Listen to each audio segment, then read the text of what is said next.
അല്ല നിസാറേ, പണ്ടൊക്കെ ചിറ്റിലിക്ക് എന്നല്ല പാട്ടം പിടിച്ചത്, ഇപ്പൊ ടീം മാറിയാ? അതിന് പോലക്ക് യോഗ്യത കിട്ടിയാലല്ലേ പോലപ്പോ നിക്കുള്ളൂ. അപ്പൊ ഞാൻ ടീമാണ് മാറി, അല്ലാന്ത് ചെയ്യാ. ഈജൊക്കെ ഇറ്റലിക്ക് പാട്ടം പിടിച്ചോണ്ട് ആ ടീം ഇന്നും ഗ്രൗണ്ട് കാണാതെ നിക്കണത്. ഇനി ഞങ്ങളേക്ക് കൂടല്ലോ കേട്ടോ, ഞങ്ങളിപ്പോ ഒരു സെറ്റപ്പിൽ നിൽക്കുകയാണ്. എന്ത് സെറ്റപ്പ് എങ്ങായേ? കഴിഞ്ഞ പ്രാവശ്യം വേൾഡ് കപ്പ് കിട്ടിയതാ. അത് നിങ്ങൾക്ക് സ്വന്തമായിട്ട് റെഫറിന്റെ ചെയ്യുന്നു, പിന്നെ കജ്ജോണ്ടും കാലുകൊണ്ടും നെഞ്ഞോണ്ടൊക്കെ അടിച്ചങ്ങാണ്ട്. ആഹാ, അല്ല ഇജ്ജിപ്പോ പോർച്ചുഗലിലേക്കാ മാറിയത്?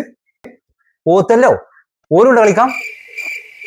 പോത്തല്ലടാ കുതിരെ, പോർച്ചുഗല് പറങ്കിപ്പട, നമ്മളെ ക്രിസ്ത്യാനോ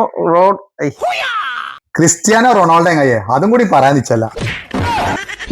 നിങ്ങളിപ്പോ അത്ര പറയാനൊന്നുമില്ല. നിങ്ങളിപ്പോ 10-24 വർഷമായില്ലേ വേൾഡ് കപ്പ് തന്നെ വാങ്ങിയിട്ട്. പിന്നെ നിങ്ങളെ മെയിൻ കളിക്കാരനല്ലേ നെയ്മർ, അത് ഫസ്റ്റ് റൗണ്ടിൽ തന്നെ പ്രാവശ്യം ഇല്ലാന്നാ പറയണേക്കണേ.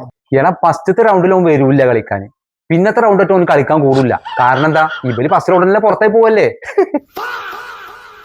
അല്ല, നിങ്ങൾ ബ്രസീലുകാര് വലിയൊരു ഫ്ലക്സ് ഒക്കെ വെച്ചിട്ടുണ്ടെന്നാണ് പറയണേക്കണേ. ഇജൊക്കെ പൈസ കൊടുത്തോ? പിന്നെ ഞാൻ 1500 കൊടുത്തില്ലേ. അങ്ങനെ എല്ലാരും പൈസ എടുത്തിട്ടല്ലേ ഇപ്പൊ ഉണ്ടാക്കിയത്.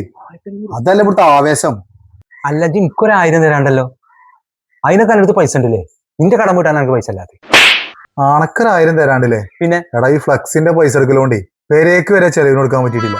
അതും കൊടുത്തിട്ടില്ല ജി? ഇല്ലേ, ഇനി പോലെ കൊണ്ടുപോയി ആ ഫ്ലക്സ് ഒന്ന് കാട്ടി കൊടുക്കണം. അത് ഓൽക്കൊരു നല്ലൊരു ആവേശമാവും.